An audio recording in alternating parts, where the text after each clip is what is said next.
order flow is order flow is just the business, you guys? It's not like a fancy term. Order flow means that the seller is there.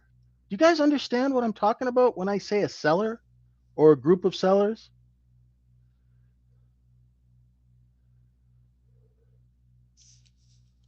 To get back in long? DJ Trader? I'm not looking for a long at all.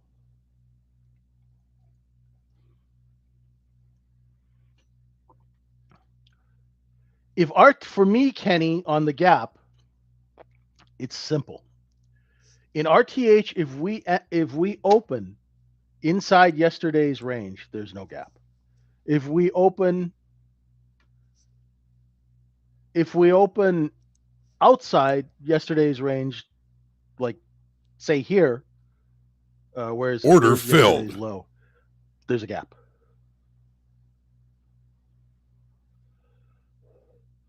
Oh, to get short, if I miss the short,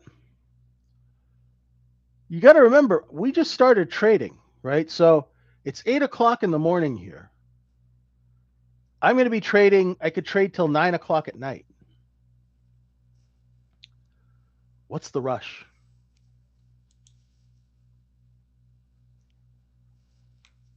Now, I know a lot of you folks have jobs, right? That kind of thing. It gets in the way of trading, right? I understand that. But don't rush yourself into trades, okay? Don't rush yourself into trades, right?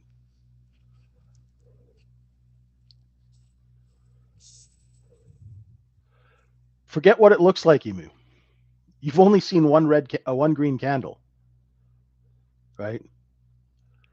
We hit the yesterday's low to the tick. Give it some time. What's the rush?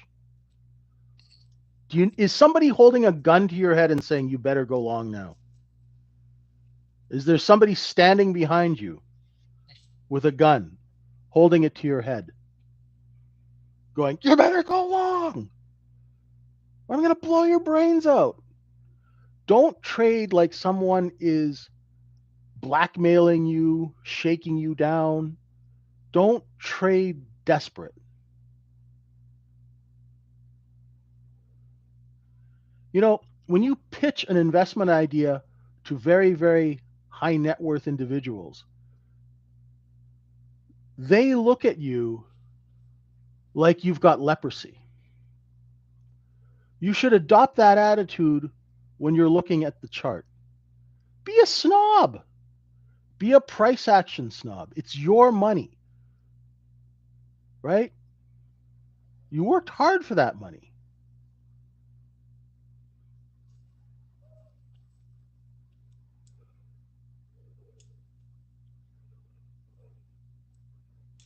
Don't let them just take it away from you, okay?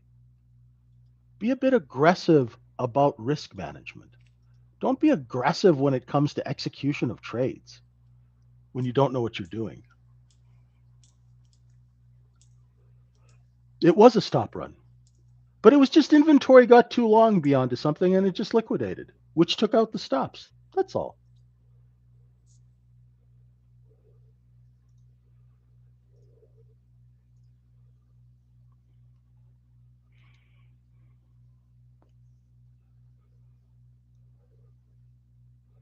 The large traders are in no reason to buy this to go long. Do you see that, Imu? Right? It's going back and forth, back and forth. Now, a large buy order could come in and take the market, and it would take it probably right here, then right here. So, what you want to do now is you want to see where the sellers step in.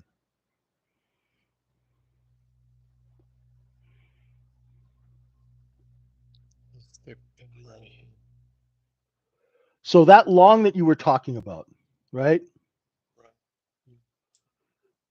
You want to see price stability to go long. If I were you, I wouldn't go long until we cleared VWAP because if you've had a hard time trading, Let the larger traders work this area out. Don't be greedy trying to grab the lows, right?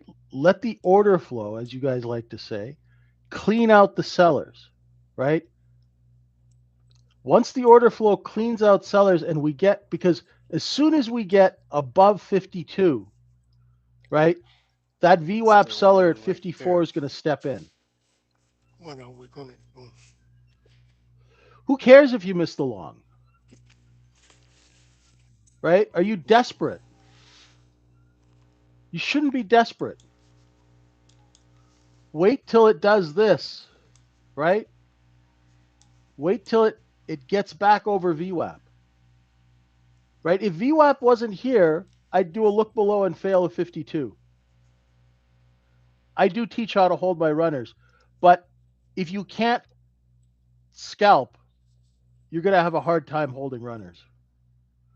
I teach people how to scalp, Luke, because I want them to learn how to act quickly and think quickly, right?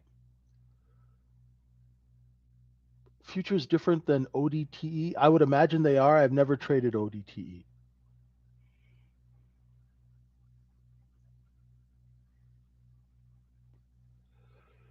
Right? Just be patient because being patient means being smart. Okay, you missed that long, right? From here to here. Who cares? Did you have a setup to take that trade? Where would your stop have been? Where would your risk have been? Right? Because you're not using my levels. What do you got at home that tells you to take that trade? And have you a setup that would, if you do, that's great. But if you don't, just wait because inventory is still above us. Right? The thing is, don't be afraid to miss trades. Trades come along all the time.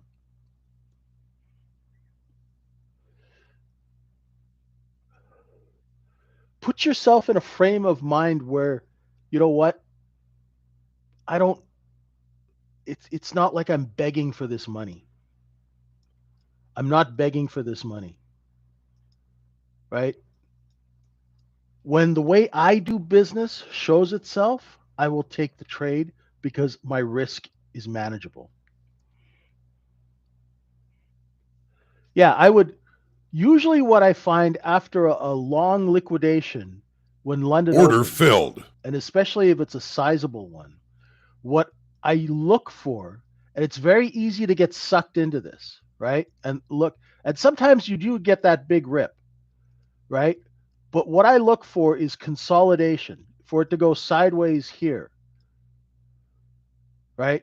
It takes sometimes longer to clean a market than people understand. Most people don't understand that markets have to be cleaned. We have to take all the longs out here and flush them into wholesale hands and then resell into the retail flow for profit.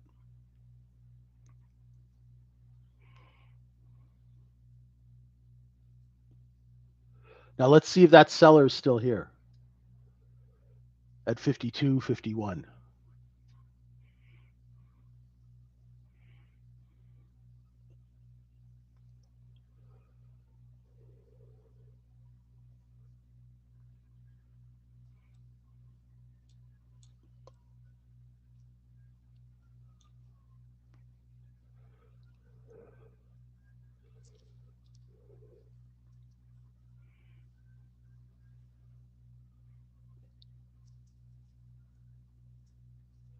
If you're not a fast trader,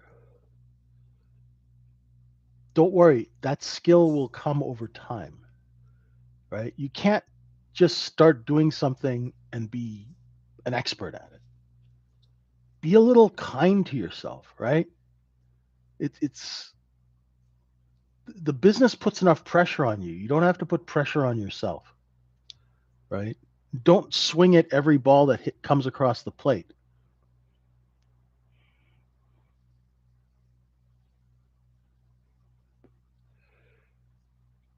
It's over and over again, right? It's like Jordan doing those 1,000 free throws. Yeah. So we cleaned out that 52 seller. Let's see if we get a seller at VWAP.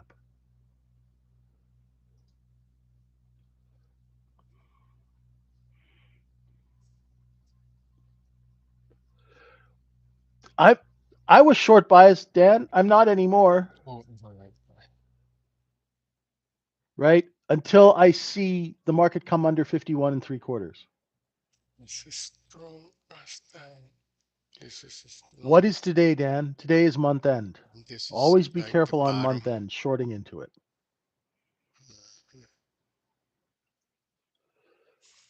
The end of the day yesterday and tonight Order filled. are prime examples, right? I think just To that traders who are short over the last 3 days get to cover. Think about that. How much money do you need to start trading? You can start with one of those funded trader firms. You pay a monthly fee. I would highly recommend that you don't use your own money when you're learning how to start to learning how to trade. There's the seller at 53.91, 54. Prop firms are the cheapest way in, and they also make you exercise discipline.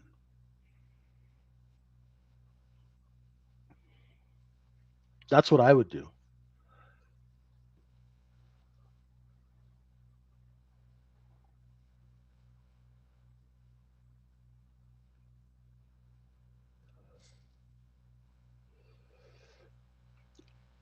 Equity indexes and equities settle T plus one. So if I sold 1,000 shares of Microsoft today, I would be able to access the money tomorrow because that trade has settled.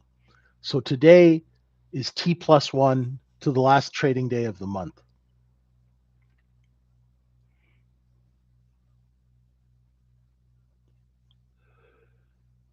What time do I anchor my VWAP? 6 p.m. Eastern time, Order filled.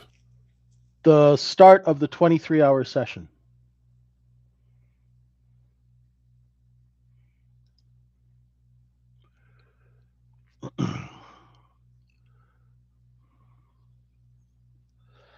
Unfinished business, I don't use that term Order because it filled. really doesn't make any sense. The order flow is finished here. I don't understand what unfinished business is. It's a very common term, but I don't understand it. Because if there were 5,000 contracts for sale and now there are no contracts for sale, the business is finished. So I don't understand unfinished business. And I apologize to anybody I'm offending, right? But when you work orders for a living like I have, when the order is complete, the business is finished.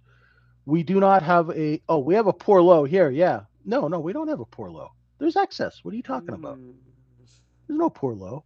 Oh, you mean that it's a mechanical low that we came to 43 and that, yeah, I mean, I don't know. It could get taken out, right? It just tells you that the trading in the overnight is all inventory trading. That's all it tells you, right? They stopped selling when they got to the previous day low and lifted the offer because there were shorts waiting under there to cover.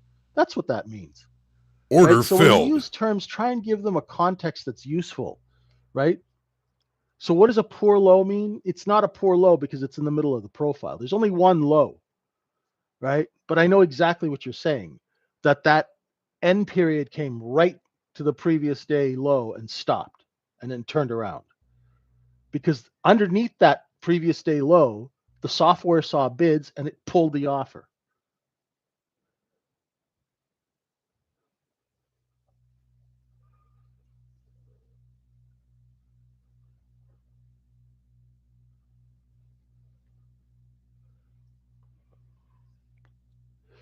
You know something, Emu? When Jim Dalton was trading, I'm not sure how old you are, right?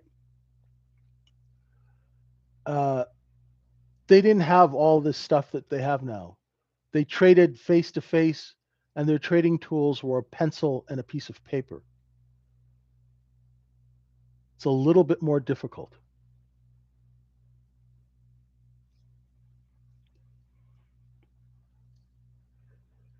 And Jim Dalton, by the way, was the director of floor operations for UBS on the Chicago Mercantile. Okay, and he managed billions. So please be respectful when you speak about him. Okay.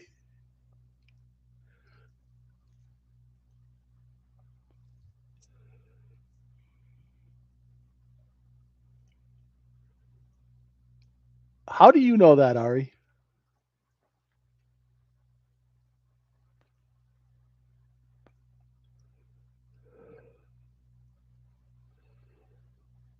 Yeah, I know, but just please be respectful because you also have to understand that that man he traded under to get profitable as a retail trader. It could take that much time. It's not easy. It was a different time.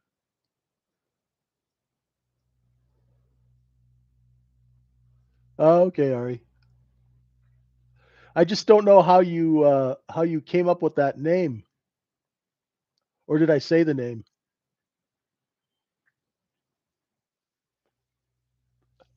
See, there's that seller, right?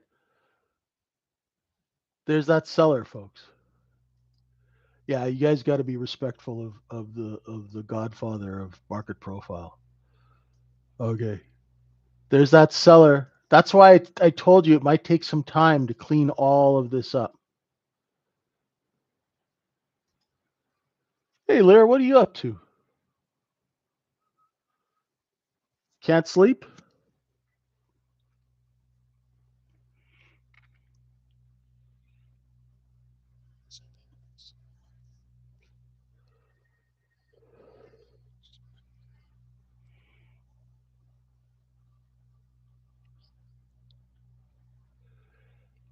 I advise you guys and ladies to work at this every day and not focus and think of it as a skill because I know it's about money and you're sacrificing time. But remember, it is a skill, and that skill does require some time to develop, right? Yes.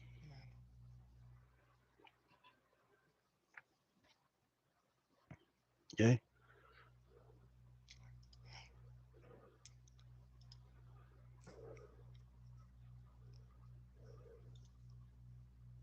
Keep track of where the sellers are. Okay.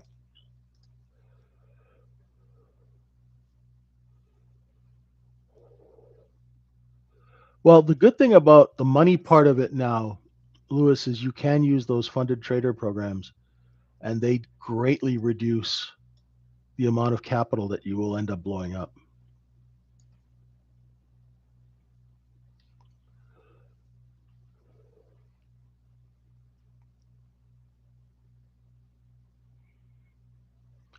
I have no idea what that means beyond to something. I don't use. Now, how are you going to use that to actually make money?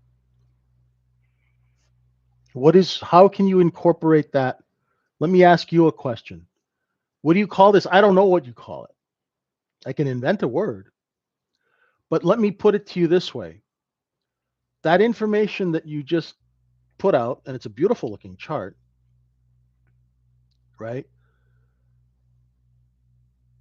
If there's no taper, it means that there's buying competition. Do you understand that concept?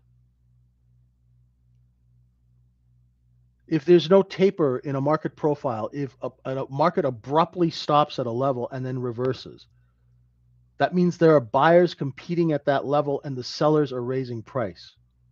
Does everybody understand that concept? Exactly, Sam. That is what they call mechanical selling. Okay? Because I'll tell you something, if I've got 2 million shares for sale, I don't give a crap about the previous day low. I'm going to find bids and I will destroy everybody who gets in my way. I will wipe you out.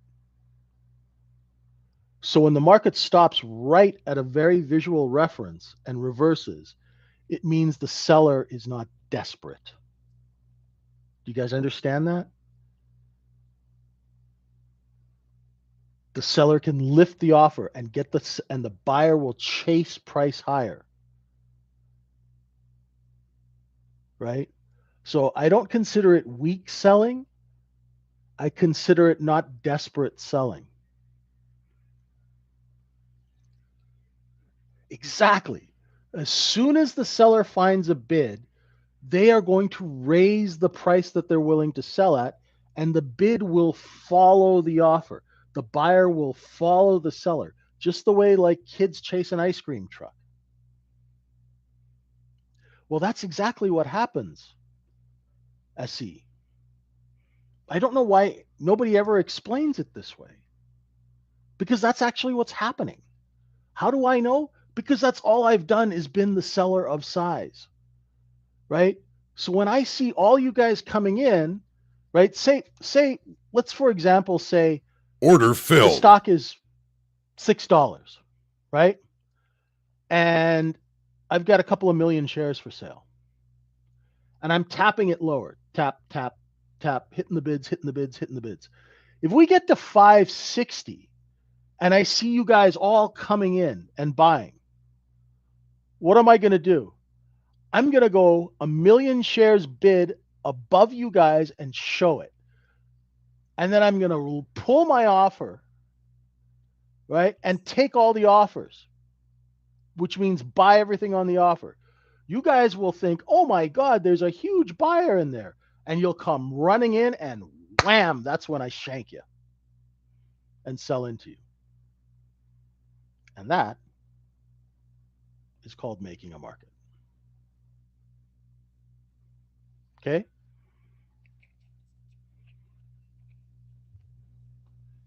It's what we used to do all the time. Wholesale is choosing where and when to sell depending on the flow of customers coming in. Order flow.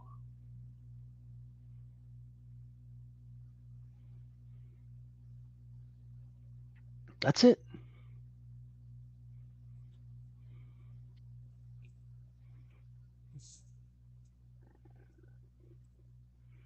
Yeah.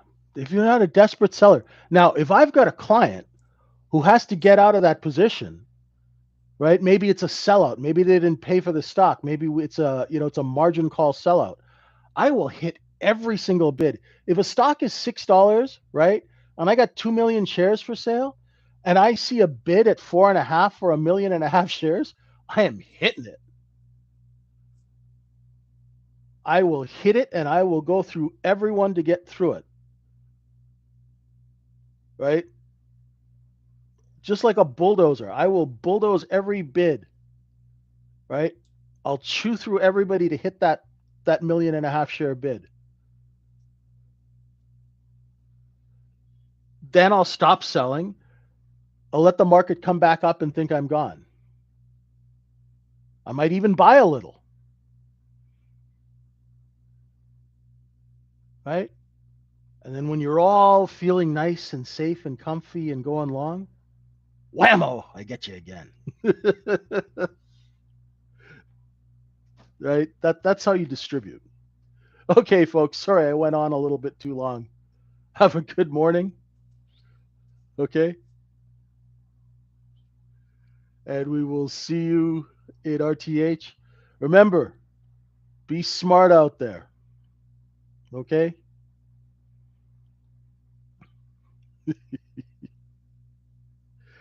Yeah, of course I was Order evil, man. filled. That's how I existed for 25 years. That's why I'm doing this now. It's the karma credit plan. You know, this is why I have this room and this education, so I don't go Top Gun straight to hell. Maybe we would pause somewhere on the way down. Thanks, everyone. Have a great day. Bye for now.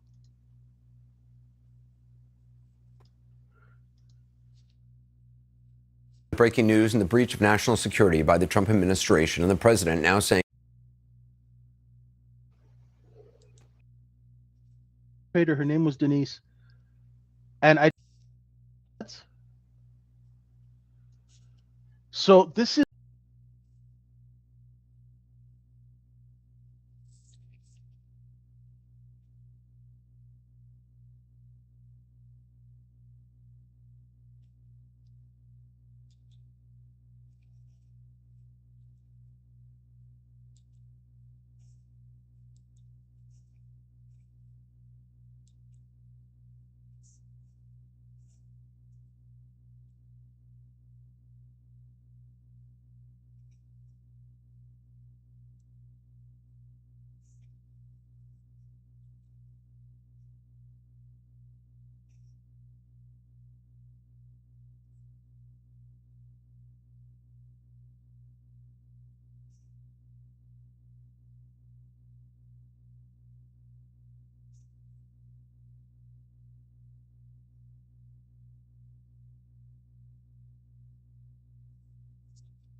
Greenland, over 80% of it is covered with snow and ice, perhaps one of the reasons why it's the least densely populated place on the planet.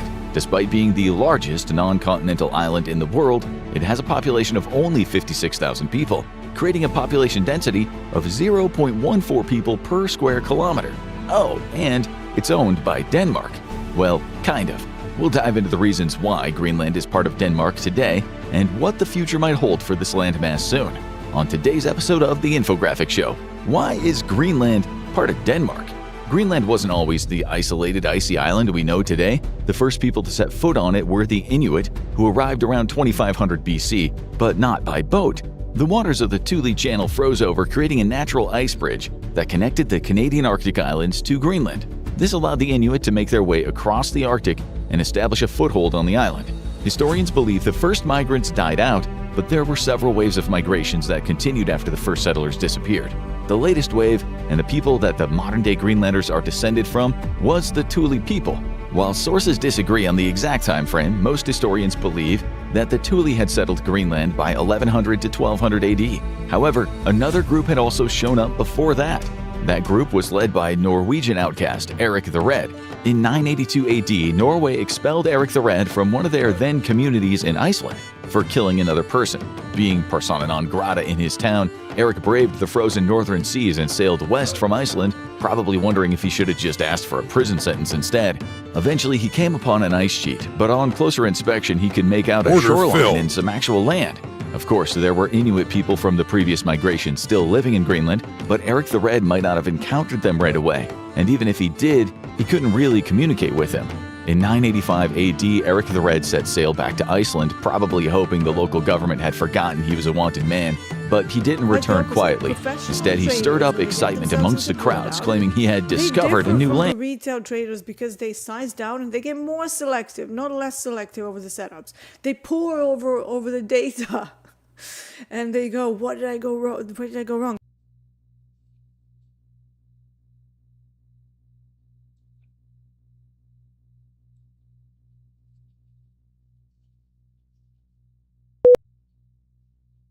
Did I have the direction right, or did I get it completely wrong? And one of those review moments should give some attention to your stop loss sizes. Now, Coach Paul has a very good way of doing it. I think he uses a 5-minute chart, and then he advises using 2 times ATR for your trades. Now, I have another way of doing it. I actually like to use ADR. That way, I have a systematic way to figure out whether my stops are conducive to the current market volatility and market environment. I also look at things like volatility indexes, VIX, traditionally on, equities, but there's VIX for everything almost. There's VIX for platinum, there's VIX for crude oil, there's VIX for gold, there's VIX for a whole bunch of stuff. And if you go back in time to see when you were doing well, this is again where some of the combines that you saved may be exported to another journaling software where you can save them, save all of that data to pour over it. That could be something to include in your plans. It's like, what was the volatility index doing? What number was it at when I was absolutely smashing it? Okay, let's say you had a really good month, amazing month, right? Nearly every day is green. You're just like the wizard, Yoda of trading. What was VIX doing? And is it different than now? And if yes, what does that tell you? Well, if the VIX is not the same and you're finding yourself, having a lot of Muppet moments for whatever reason, maybe the answer is that the VIX environment is just not the same anymore. And in this VIX environment, your strategy needs a tweak, sometimes a complete refit as well, but usually some sort of a tweak to your approach should be. All right, so we have some questions here. Street Runner says, I just got funded yesterday evening, currently up 2,500 my first trade. Okay, here we go. So new funded account, and Street Runners is trading with so much size that you're able to generate 2,500 in your first trade. How long do you think that's going to last if today doesn't go that well?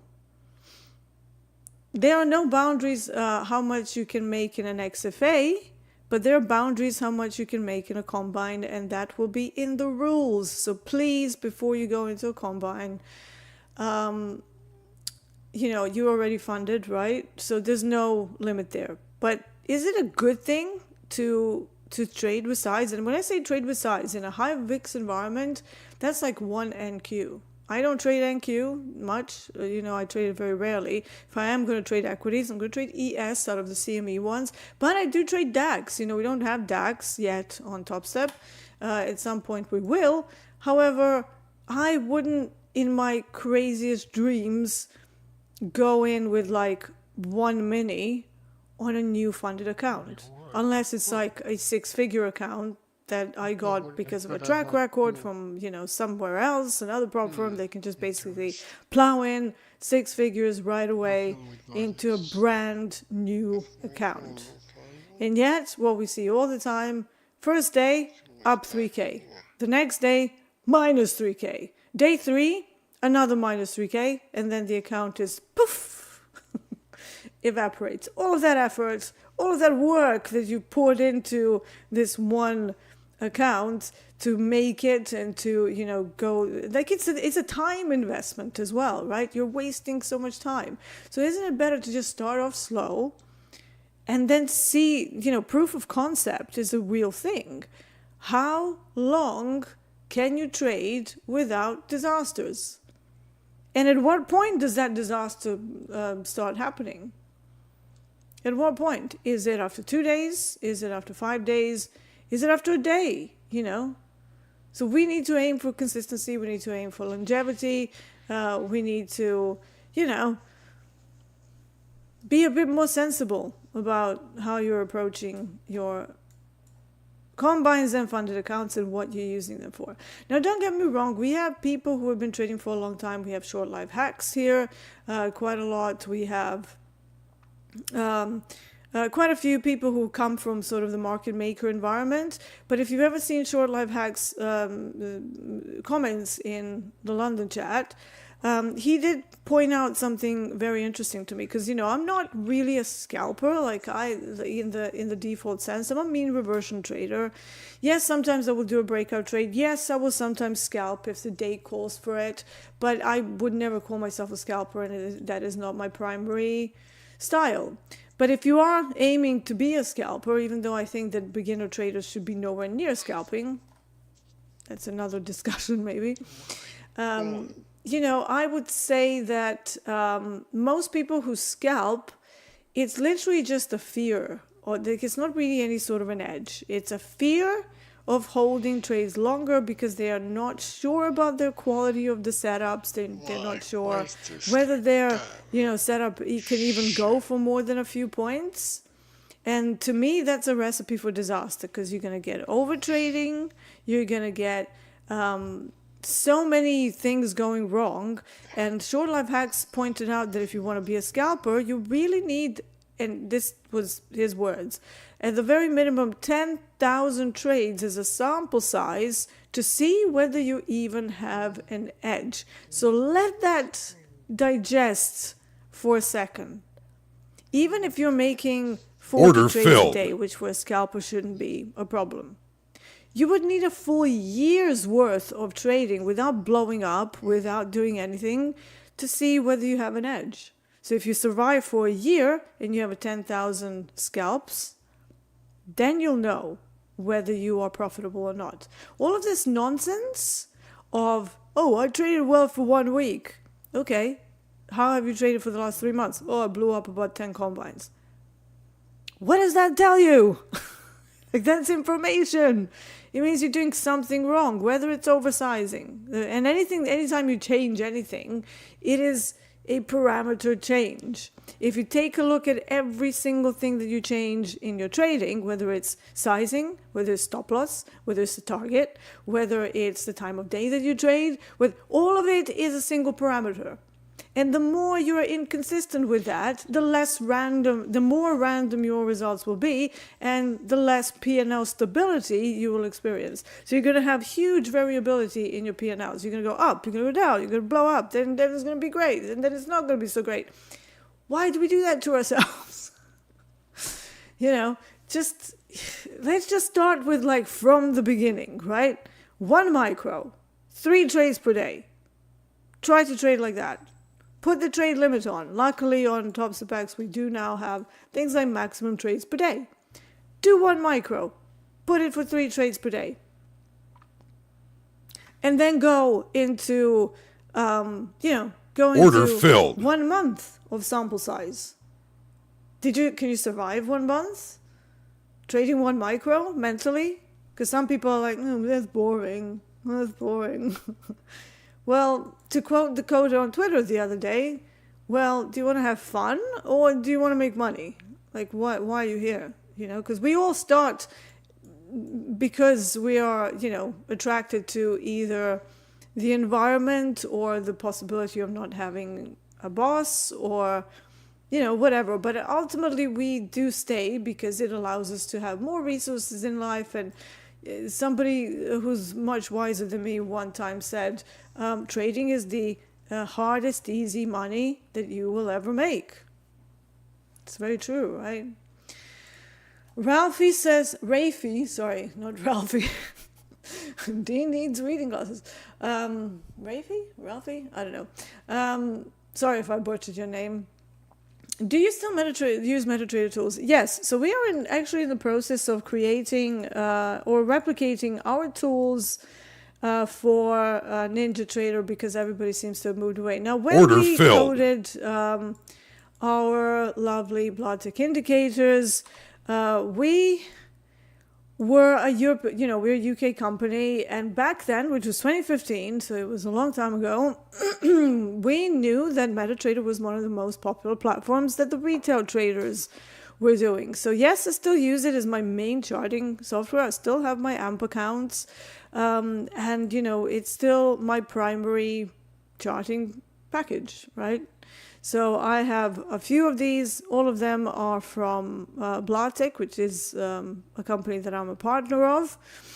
And we create these lovely tools for retail traders. Now, obviously, recently people have moved more into futures because of all the shenanigans that we had in the Forex world, in the CFD world that is only like partially regulated, even though they say they're regulated, but those are non-standard contracts and stuff. Now, I use MetaTrader 5 from AMP Futures because that is real futures contracts, and they actually use CQG as their data provider. Arguably, some of the more stable data comes from CQG. They have been around for donkey's years, as we like to say over here. And it's still my main charting package. But obviously, because I'm on TopStep TV, we try to stay with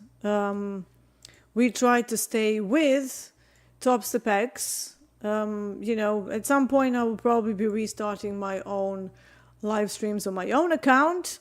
And there I will still be using TopStepX and Ninja as my execution platforms, but I will stick to the charting, still using my Blottek tools. So yes, very much so.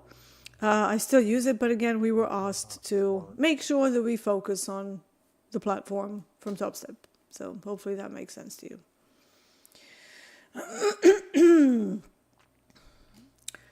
What is a combine, D? Combine is an agricultural... No, just joking. Okay, so if you're new here, FX Trader, it looks like you are. Combine is an evaluation account coined by TopStep.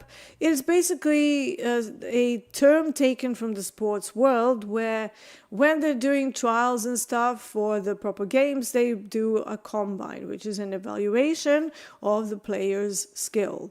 So we call it a combine. Some other people call it evaluations or challenges or whatever you want to call it. But it is basically an assessment of a player's skill under pressure and under certain rules and targets that need to be achieved in order to get into the big leagues. So hopefully that makes sense. But, I'm not going to spend time explaining what a combine is. You have an entire TopStep authority website that you can go to, topstep.com. Read through it, okay? That would be a very good use of your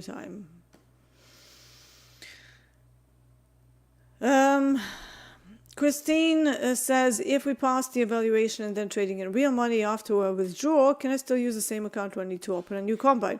This again goes back to reading the rules. So if you have more than 30 days of over $200, over $200 in profit, so 30 days of over 200, not consecutive. So Order you trade for 3 filled. months, and then over those 3 months you happen to have some red days, but mostly green days, and then you get to 30 days.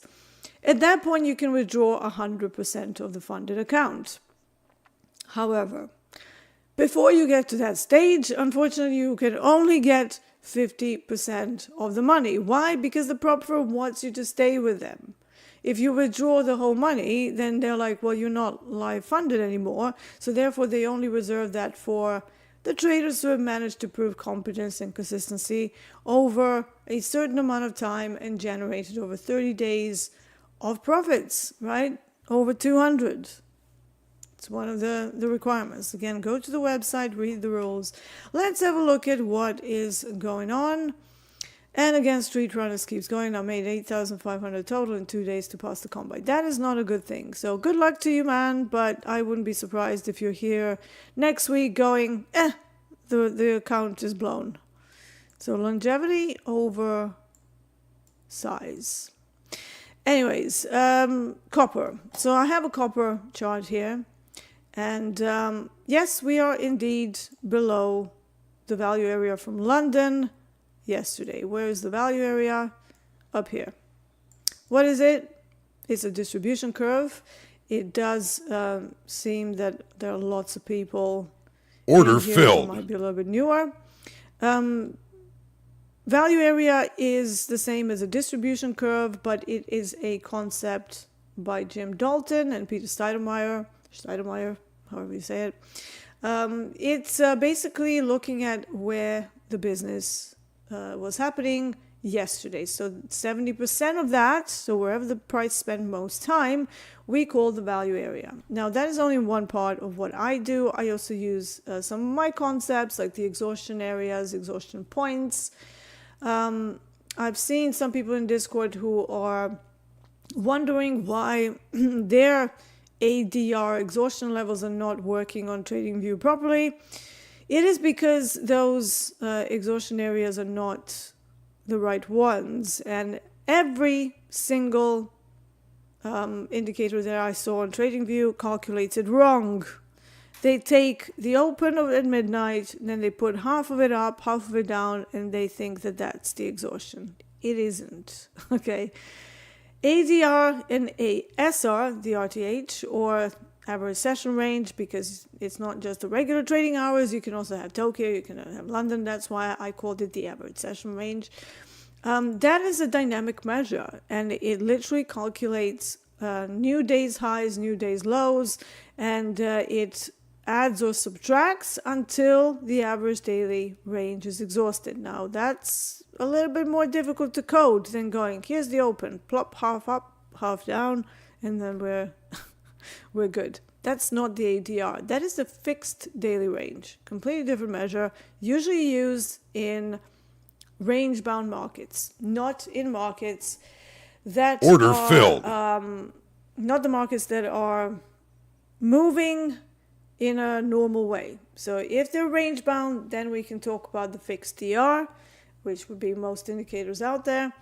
But ours is my concept that I've noticed over the years that I used to calculate myself in Excel spreadsheet and then track it throughout the day to see which side is exhausted. And then when I had the resources, I hired a small development team, and they ended up becoming my partners. So again, this was all very, very long time ago. So we're all still in business and still creating innovative tools and trying to basically bring something professional when it comes to tools to the retail world. And we're going to continue doing that with us trying to translate everything into other platforms to the best of the platform's ability, because some platforms don't have enough tools and they're not proper object-oriented languages. So that's another topic. And something to nerd out over, maybe if I have Coach Robert on again. Okay, so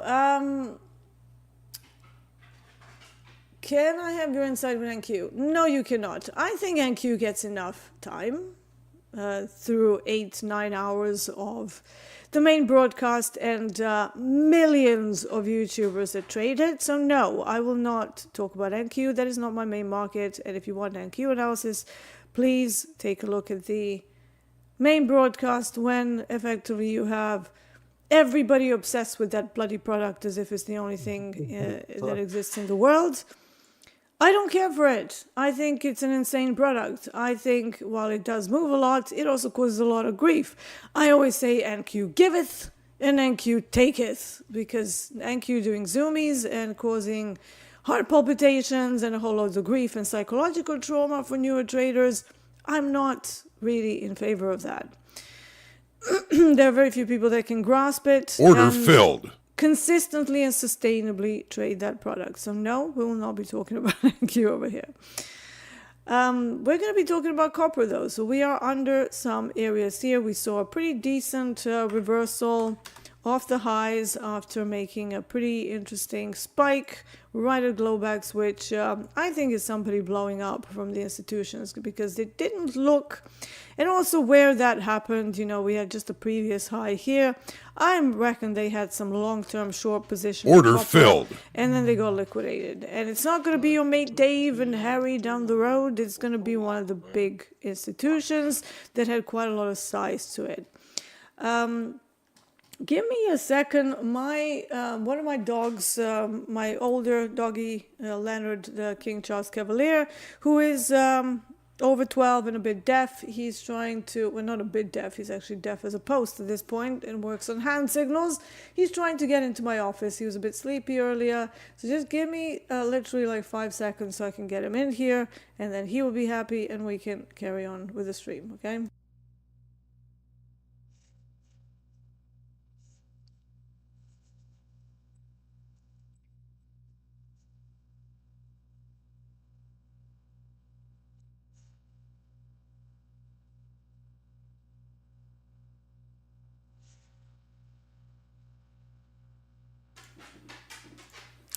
I also do see Jerome D in the chat, so I've just seen him. And if you were here yesterday, we did an awesome neuroscience class where we talked about PIM, we talked about focus, we talked about dividing your attention between multiple tasks and how our brain slows down. So it was a very, very good class. If you missed it, please go back to the yesterday stream.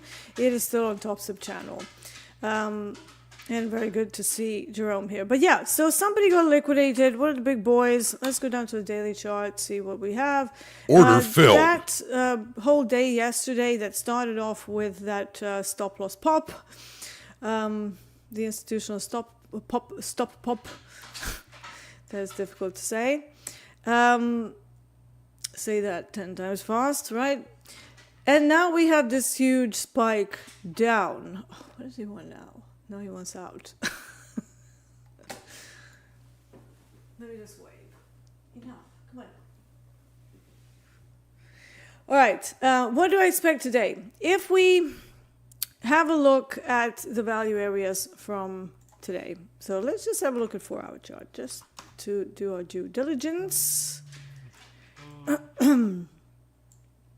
We have a newly formed area of order selling, filled. Right? How did the price leave that area? I mean, it's left it, right? But we have another test into it that weakens this whole structure.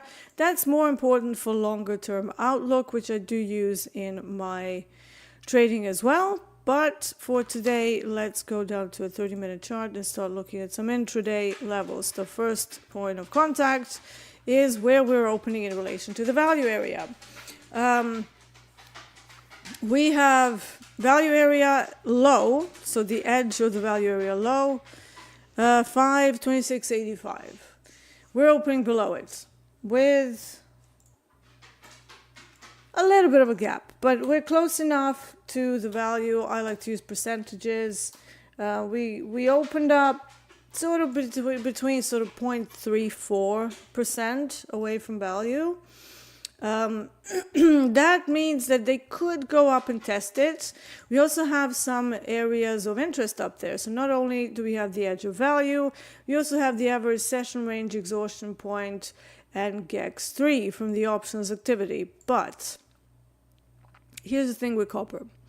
It's very directional, okay? It doesn't do this thing very often where it goes up to a point of contact and then reverses, and then intraday we go back the other way. Once it decides where it's going to go, it generally maintains that directional bias for the rest of the day. And sure, some days like yesterday, we can have the London session that looks like it's going to go higher and then reverses. Yes, that can definitely happen, but it's not the norm.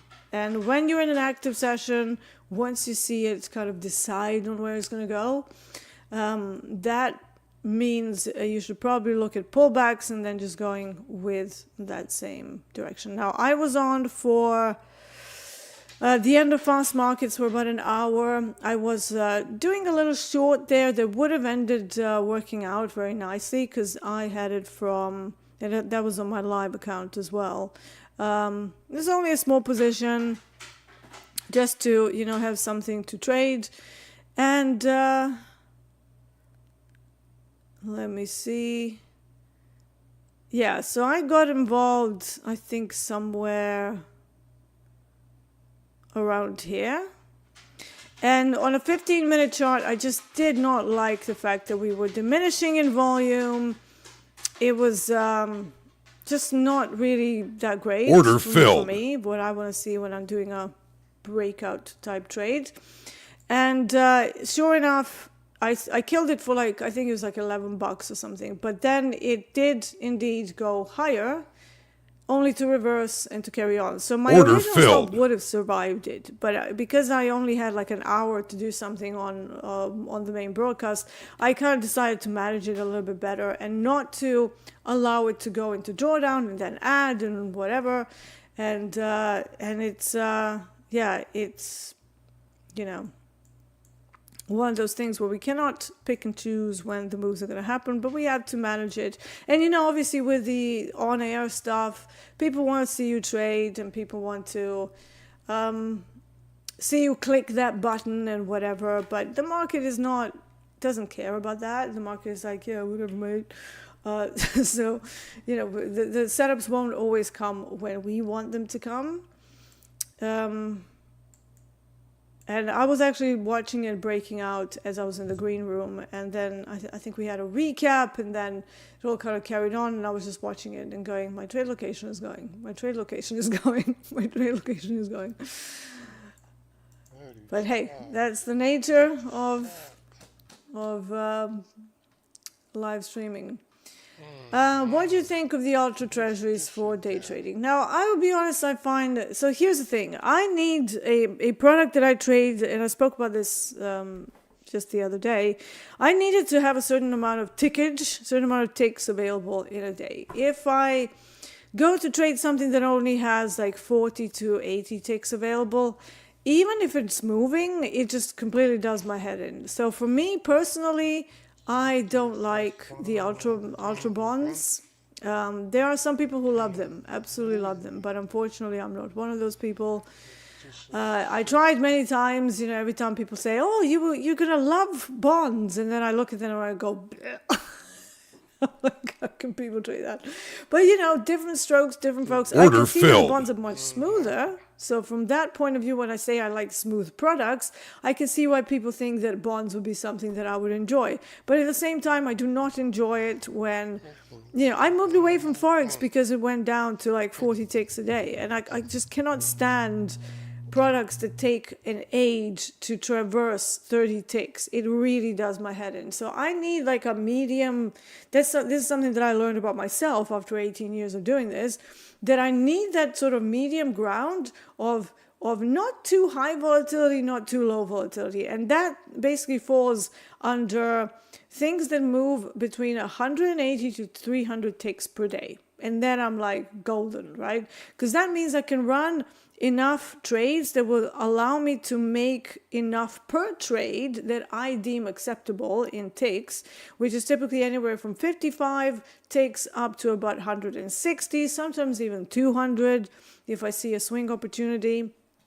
And I'm somebody who's very known in the industry of holding trades for hours, but I'm not holding them for hours to get 30 bloody ticks. I'm holding them for hours to get 200, 250, 280, like a huge chunk of the day that I can then go, okay, I did that on small size, but the upside was massive. So, if you trade with one lot on copper mini, let's do some calculations, which is $12.50. And then you grab 220 ticks out of it, you're looking at nearly a $3,000 day, right? On one mini. So that's the thing that I get off on, right? Small size, but you get so many ticks on a single trade because you're so good at mean reversions. Those the people who are like, I call them grasshoppers, in and out, in and out, in and out, in and out. It's like you've had a trending move for like 200 ticks and you've just racked up commissions like there's no tomorrow and like they're going out of fashion, and you think people should be impressed. It's like all of the commissions that you've just done are eating into your tiny little profits. So while you were grasshoppering in and out of the trade, I sit in one and I make 220 ticks.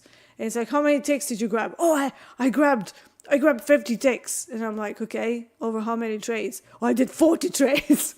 It's like, slow clap. Great. So I don't know. I have some different outlooks. And, maybe at this point I'm more looking at things from a risk management point of view. And whenever I see people doing 40, 50 trades a day, I'm just like, oh my God, your broker is going to love you, man. You're going to be best friends. So yeah. Why do I trade copper and not gold? So gold is a fickle beast, right? So let me have a look at what's going on with gold. So why don't I trade gold? Let's see what happens with gold at this time of day. And I am going to drag over my my other thing for speed and accuracy so that I don't have to bring up like a ton of levels and then you have to wait for me to do them. So let's just do this quickly. Just reset all of that. If my computer ever decides... See, when I'm streaming, something happens to my CPU. I need to seriously have a look at it. I had a look at it like for a bit, but... Alright, so here is what gold likes to do during London. This is a 30-minute chart. I mean, wow, who wouldn't want to trade this lovely barcoding indecision mode on GC. So furthermore, GC is in rollover.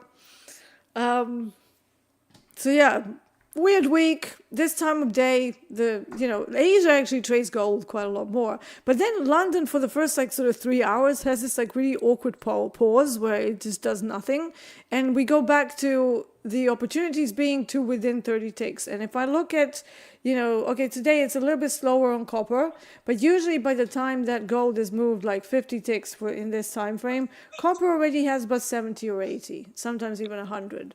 So copper just seems to be more tradable for this time of day. Now, something that I'm looking at in copper today is a break to the downside. I have this HVL here. What is HVL? That is taken from the options chain. It stands for high volume level.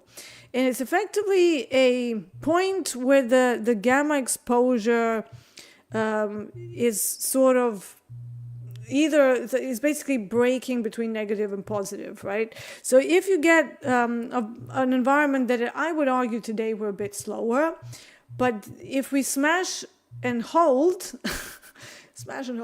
below HVL, that would accelerate whatever is happening right now. So I have a little bit of a bearish stance. I don't like coming into the bias with my setups. So I will typically have a story for both sides of the picture. But whenever we have sort of a bearish sentiment due to the open and due to, some of these options levels being here, we have, these calls are still here. We're still under them. Last time we tried to touch it at the open, it was violently rejected, right? But as it stands right now, we're kind of at VWAP from Globex. VWAP is very flat. We have this HVL, so it's sort of like decision mode. And we could very easily go up to these levels, so to that edge of the value area, and just continue to smash into new all-time highs. That could happen. We have plenty of space to a DR high, which is the full 24-hour exhaustion point at 530.95, so very close to that 531 evens area. But if we go lower, I would actually be more inclined to jump on that, because I think we're like yesterday we had some puts and we fell right below them. And anytime you see people with put strikes and then we can't get up there, it acts as a resistance on a back test. So, that is kind of my hypothesis here. That is my hypo 1. I have hypo 2 in case we hold HVL and we hold these lows here and we're unable to create candles that are no wicks, so without buying wicks. As soon as I see buying wicks, to me that indicates some sort of passive buying. And if I want to be short, that is not a good thing. So for now, it's just observation mode, right? Like I always say, what I look for is understanding. I don't look for, oh my God, it's moving, I have to get in, which is how people trade NQ. What I want to see is that I fully grasp what the intention of the market makers is. And I do that with a combination of profile, exhaustion points, and options levels, right? Time of day as well. So before I plow in, I want to see an initial balance extended. We still haven't done that, okay? We're still inside the initial balance, which is in this area here. So I'm going to delineate this with a border. Does this show up? It does show up. Okay, so let's delineate the initial balance with a nice sort of red line. Now I'm gonna increase this to the other side just to make sure we see the wicks and the candles and stuff. But basically it's these two candles. So the big bear and then another little sort of a harami, I suppose you could call it, but it's not because it's still in the wick.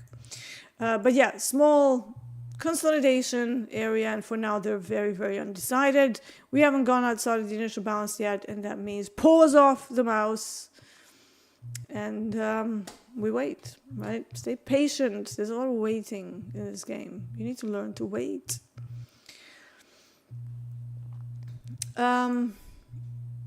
Sunita says, what is the best book or course to learn about futures and currencies? That's a loaded question. I mean, when I first started, I didn't turn to books. It's kind of like learning how to swim.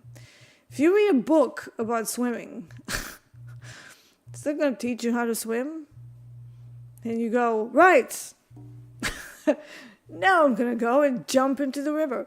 It's not going to happen. It's a performance discipline, okay? You're not going to learn how to ride a bike by reading a book. You're not going to learn how to swim by reading a book. And likewise, you're not going to learn how to trade properly by reading a book. But if you're just looking for like a general knowledge sort of thing, there are plenty of books out there, It depends how deep down the rabbit hole you want to go.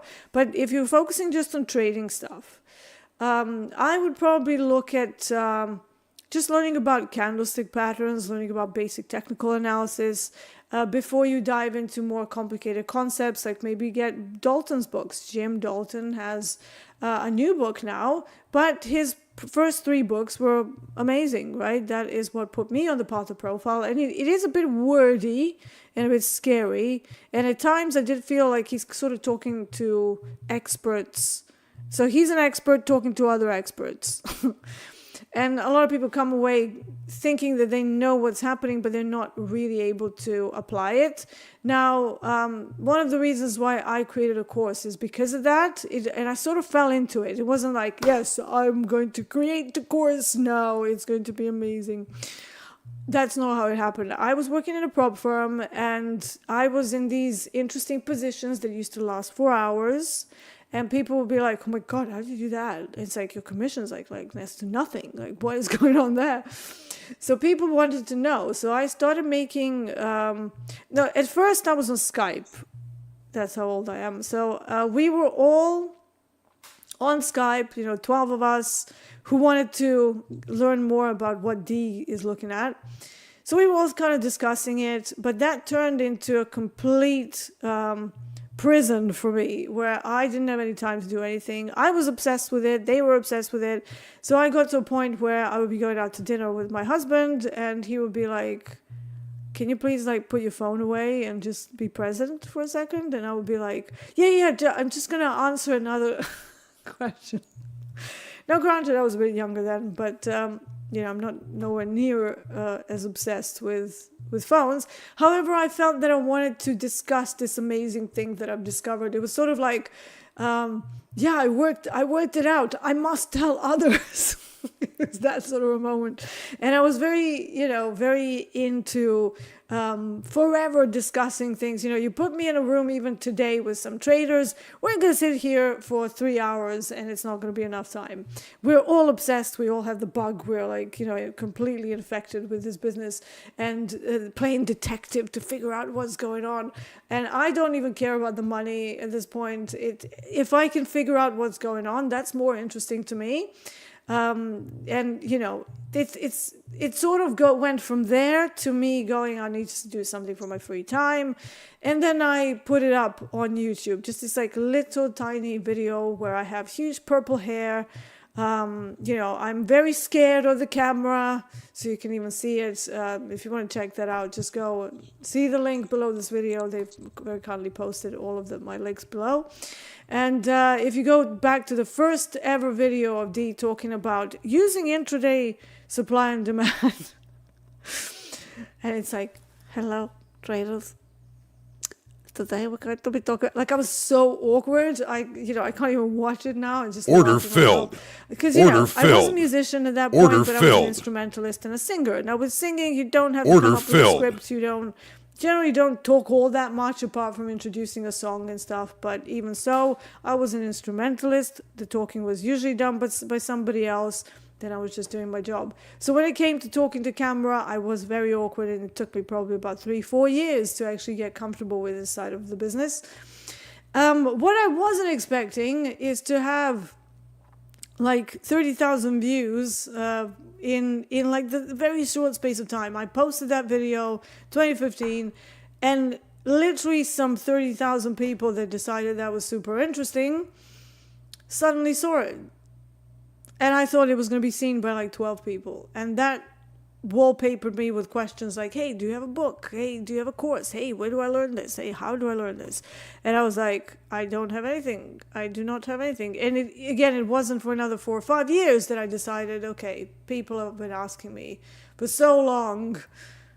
Let's maybe come up with something that's very structured. I am CPD certified as well, so we went down the road of CPD certification of the courses, which means we have to review it every year. Sometimes we change things, other times we don't change anything. It all depends on the questions of the students. And, obviously I'm involved with TopStep TV for the last year and a half. And I'm trying to bring a huge part of that to obviously there's certain proprietary things that I'm not just going to give out, but I'm very generous and I don't hide any parts of the methodology. If you can reverse engineer it, good luck. If you're looking for good courses, just I'm not going to necessarily suggest anyone or anything, including myself. I'm not going to suggest it. Just be careful out there, because there's a lot of nonsense, and there's a lot of people who will sell you a course for thousands and thousands of dollars, sometimes very, very cost prohibitive. and you sign up, you pay like 10,000 or something just to learn what is a candlestick and what a moving average is. And you're like, gee, thanks. I could have learned that on Google, man. So a lot of unscrupulous people in this industry. So be very, very careful and make sure that you watch how they trade, whether they can actually replicate what they're doing to any degree, or at the very least explain to you what they're seeing on the chart in real time, rather than just going, yeah, buy my course, man. I'm just going to clear my throat for a second because it is the morning and those frogs have come to play in my throat. So give me a second.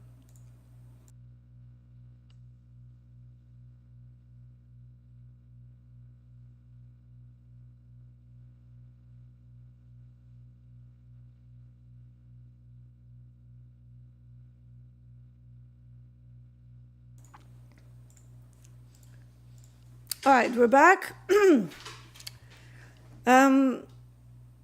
Grant says, is there a difference between trading XFA and live, not rules, but speed of execution? Trading XFA, no. So no, XFA is like sim, right? So it shouldn't be that different from a combine. Now live, yes. If you are in with size that is more than the size on Order the filled. dome, you might find that those of us who are mere mortals and we do not have... I just realized I'm actually sitting really lower down because I adjusted myself for the main broadcast, and they always sort of put me somehow in the frame where it cuts off my head when I'm sitting normally. So sorry about that. I was like halfway down into the screen. All right. So yeah, and live is... dependent on obviously where you are in the queue, right? Because it's a clearinghouse, and usually those of us, like I said, mere mortals who are just, doing this through various companies and various connections that might have the direct access, but, they don't pay for like super low latency and stuff. You might find that we don't have favorable executions, right? And that costs like millions and millions of dollars to obtain. Like if you want like priority executions, something that hedge funds have, right? Especially if they're running HFT. But yeah, so if you're trading with 1 micro, you're probably not going to notice any difference. But as soon as you go over the amount of, let's say, nearest number of contracts, 5, 6, 7. Let's say you want to do 10 micros on a live on copper at this time of day. It's probably not going to happen. Not immediately, right? There's going to be a lag, and then they might decide to fill all of it. Depends on how the platforms are tuned. There is this thing called fill or kill, which means you either fill all of it or nothing. Or you will find that maybe some platforms even have partial fills, so they will fill you into whatever is available there. Then the price moves to another price, then it will fill you more. I don't like that because it takes away the control that I have of like position sizes and stuff. Sorry, I just had to crack my neck there. Granny D in full force. Let's see. Rossi says, Diana, are you from Azerbaijan? No, I am not. That's a new one. So far, I've had Irish, Australian. What else do people think where I'm from? German, Dutch. So this is a new one for me. I know that I have a weird accent. So here's the thing. I'm actually from Serbia originally. I did grow up with English, okay? So my family used to live in London. My older sister was born in London. So we sort of had like this connection to England in general. And I decided to move from Belgrade to London in early 2000s. So I've been living here ever since. Now, I'm a musician. And because English is not exactly my mother tongue, even though people find that difficult to believe because of the, I speak English pretty well, right? But then my brain sort of mimics whoever is around me. It's like a really bizarre thing. So if I'm talking to, to Hogue, I will catch myself saying things like demand zone. And I'm like, usually I should say demand zone. Like, what the hell am I doing? Or,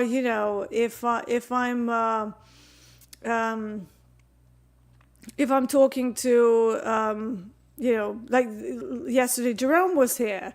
So throughout the day, I found myself sort of having a little bit of his accent for some strange reason. And when I went to Scotland for literally like a 10-day break, it was a vacation holiday, as we like to say in the UK. And I came back and I couldn't say, they have this mountain where we were at. It's Cairngorm Mountain, which is how you should say it in English. I kept saying Cairngorm Mountain. And I couldn't stop saying it. And I was like, what is wrong with me? Stop it. So sometimes people think that I'm actually making fun of them when I start doing that. And I actually spoke to somebody who was an American, and we just met socially. Like, it was I think my husband was leaving his former work do, and I'm talking to someone, and as I'm talking to them, I realize they're American, and my stupid brain, I had a couple of drinks as well, so that it gets worse. And I completely molded into an American person, which was like so odd. So he goes, oh, so where are you from? And I'm like, oh, Belgrade, Serbia. And he's like, but, oh, you mean you're not American? And I'm like, no, I'm like nowhere near. So he was like, why do you speak in an American accent? And I'm like, I don't know. I'm so sorry. So it puts me in these like awkward situations where, yeah. Anyways, let's move on. Back to trading. They're trying to get below this HVL, so let's see if they can break it. I am going to try a tiny trade to see whether we can finally go below this HVL. So this has been, point of problem. Now, just in case they whack it back up there, I'm going to put in one lot, right? So just the one lot. I also decided that those red things are making me really stressed out at the top. So I changed colors. And if you want to know how to do that, where is it? Trusted data, I believe. No? Miscellaneous. Here it is. So if you want to change this so that it's not like the jarring reds, it's like, you are red on the day. I think it has an effect. I need to ask Jerome this, actually. Does this have an effect? Oh, Rasi says zdravo. Zdravo, Rasi, kako si? So Jerome, do the colors, this is why we need to make it into like a weekly segment. Do the colors, like the red colors, have a negative effect on our mental state? Like, let's say, we know that red is bad, but, does changing it maybe make it easier? Because I know it made it easier for me. I've never done it before, but, TopStepX is a very unique Order platform filled. that has a lot of customizations done to it. I mean, I wish we could change these as well, so they're not red. Do an Indian accent. No, we're not going to be doing an Indian accent. Dia says, guys, she's Serbian. Leave her alone. Dude, you have no idea how many people want to know. Because, look, I get it. It's not like, oh, yeah, you're, whatever. It's the fact that my accent is very, very difficult to pinpoint. I get it. It sort of has an English twang to it, but sometimes it has an American twang to it. And then sometimes it has Serbian twang to it because I'm, my Eastern European side comes out. I can do that accent because that is not offensive.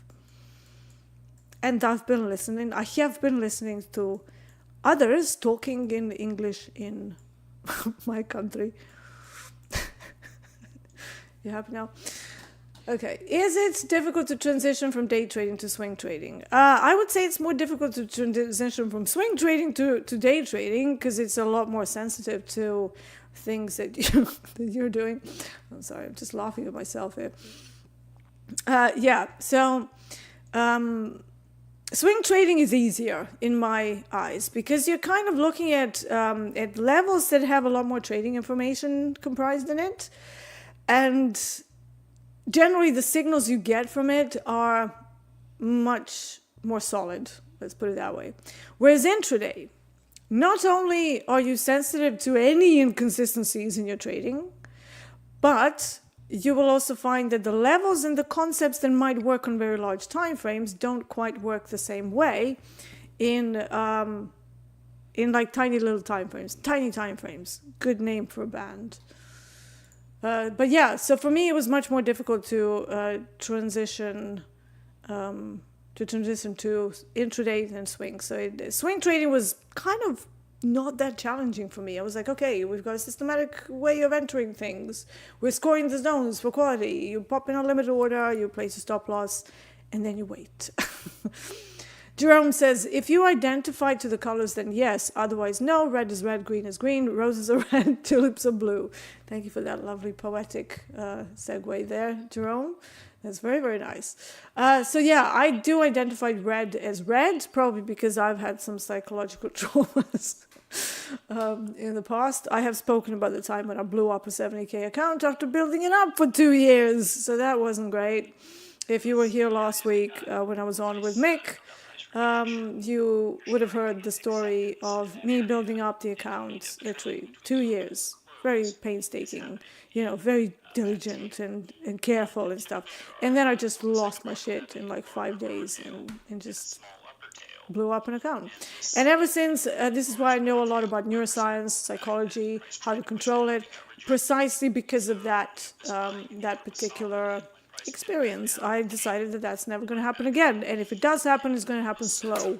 So it's going to happen over time if I'm really malfunctioning while I figure it out. But, it's certainly almost like a rite of passage, right? For a trader to know how it feels to blow up an account. And in a way, XFAs and combines provide us with that experience for so much less pain. All right, we're about to smash down through the initial balance, so I'm going to add and I'm going to adjust my stop. Now this is more of a breakout trade. Not super keen doing these, but somehow the shorts tend to be more juicy for me than anything else. And now that we made up our mind, so it broke the initial balance, now we're going to see if we can sustain below this initial balance with quite some conviction. Now, conviction means no selling wicks, no nonsense. We still have plenty of space down to a DR low, so this could be a trade that is going to last for quite a bit of time. We have some puts at 519. That could be a potential zone that might be causing some pain for the downside. But I'm going to put a target at 112 ticks and just see how we develop from here. It doesn't mean that I'm going to keep the target there. If we don't get the price action that I'm looking for, obviously I'm going to kill it. But we've gone under the HVL. So the primary reason for me popping in that first trade that I was front running is because we kept assaulting the HVL. And now we're trying to go below the initial balance. So my next orientation point is that we hold below the initial balance. Order filled. A decent amount of strength. Doesn't mean a big candle. Doesn't have to mean like a big displacement, as ICT people would say it. But I would say just go below it and not have a significant buying wick. So not smacking it down all the way here and then pulling back. I don't want to see that. In that case, that would be my early exit. Just want to see an orderly selling. That's all I want to see. So give me order.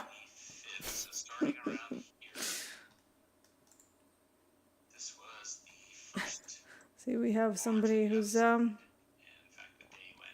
spamming us a little bit. Thank you, Bruno, for dealing with that.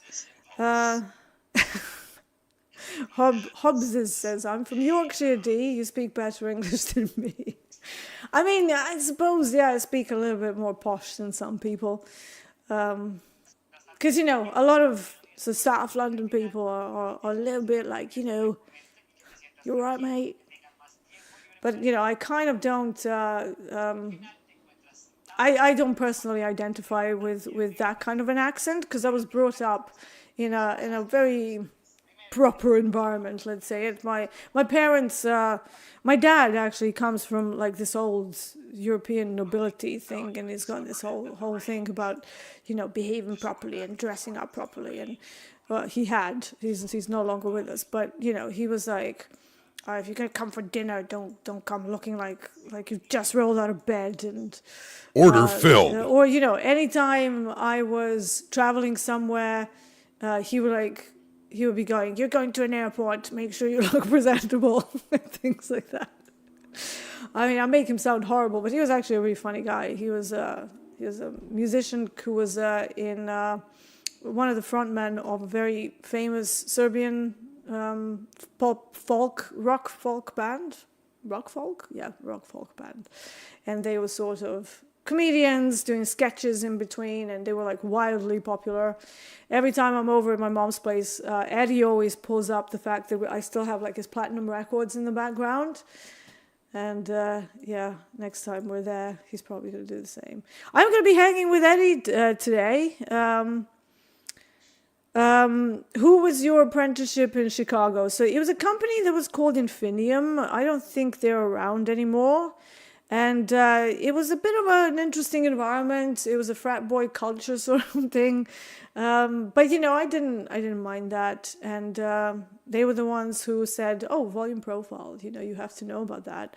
And then after that, they gave us, I think it was like 20,000 for the overall account, but obviously the risk limits were much, much lower. The risk limit that they gave us was like 225 per day. And then practically if it blew out of a grand, then that would be it. But if you've survived that, then they were starting to like level you up, just like TopStep does, you know, only for a much smaller amount that I paid. So yeah. And then, you know, I sort of bumbled around a few prop firms in London as well, but I kind of prefer the way Chicago does it, because they were the prop hub. And I was looking for a Chicago-based firm. That's how I found TopStep back in, I don't know, 2014, 2015, whenever it was. It was a long time ago, so me and TopStep go back for a decade now. Ricardo says, Deanna, where do you anchor your volume profile? Do you use range volume profile instead? So I like to use 4 weeks worth, and it's literally anchored to 4 weeks worth. It doesn't change. So on my charts I use obviously my thing where I literally just press a button. So this is just volume. This is volume profile. And that is 4 weeks worth. So I don't change that. It's like fixed 4 weeks worth profile. If I'm going to do a trade based on the 4 weeks worth of volume profile, I would, in that case, I would use a POC, okay, as a potential zone. So it's not like, oh yeah, it's the price and I want to go in. But because the zone builds up so much time and volume over it, that it does become an area of interest, especially if we kind of fall all the way down to like 456, 63. Yeah, I'm absolutely going to look at it as a demand area. But, you know, there's also a case for where that POC is located. But for me personally, 4 weeks worth of volume profile is one piece of the puzzle. But then TPO profile on 30 minutes is another piece of the puzzle. So I prefer TPO profile for intraday because I feel like it's got more detail, depth, resolution to it, and I can read it much better.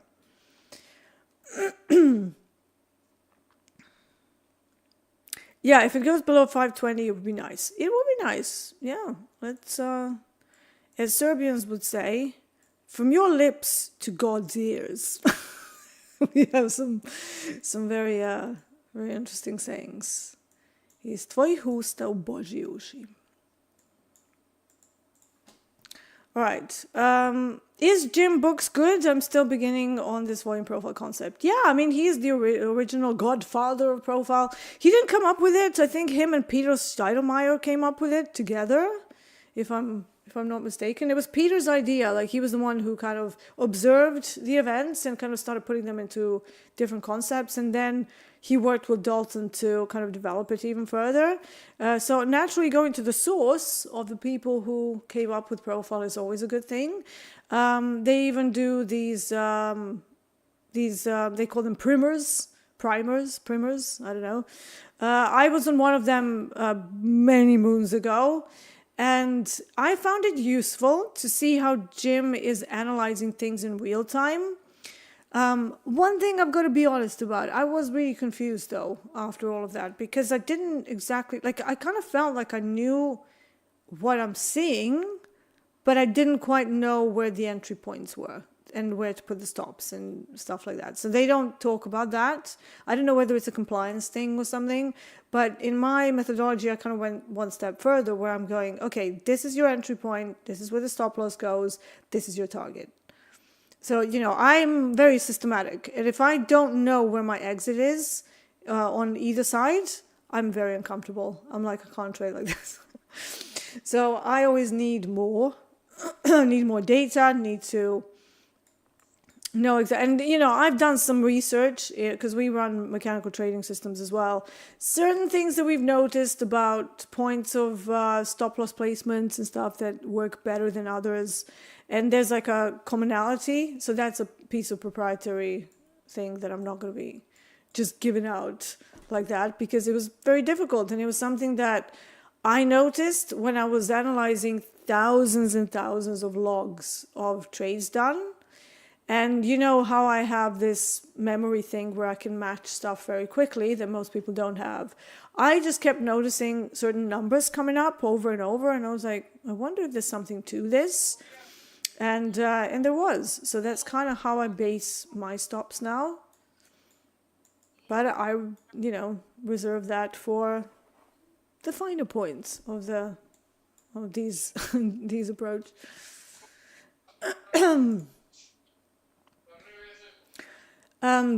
Do I anchor it to the beginning of the session or overnight also? So for the main volume profile, I anchor all of that to 4 weeks of Globex, right? But TPO, I am session by session. I actually did statistical analysis on using smushed up profiles across both, all 3 sessions, not just both, but there's 3 of them, right?